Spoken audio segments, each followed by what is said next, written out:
They say you should marry your best friend.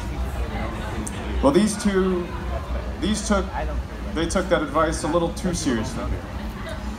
And for those of you who don't know me, my name is Jack. I'm very honored to be the best man here at this wedding. And usually the best man is clearly on the groom's side. Today, I don't know. Am I Team Brent or am I really Team Lejanet?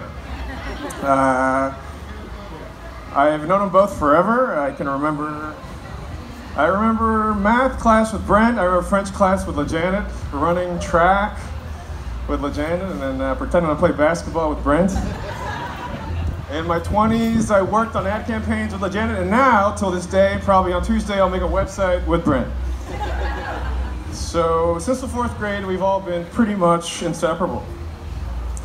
And then something weird happened. Lejanet, who worked in Miami and lived in Miami, suddenly decided to spend every waking minute of her spare time up in Fort Lauderdale, somehow 30 miles up there with Brent.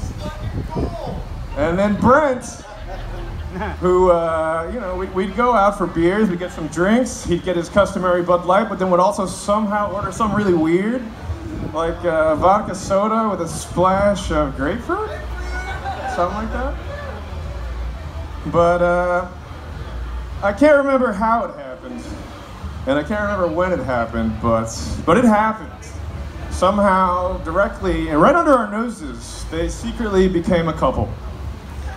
And today I can truthfully say that I know them both and that I love them both like family. And if you're here, it's because you know how great they are as individuals and as a couple. And I couldn't be happier that they get to spend the rest of their lives together and that I get to keep two of my closest, bestest friends. If only Brent hadn't waited 30 years to pop the question,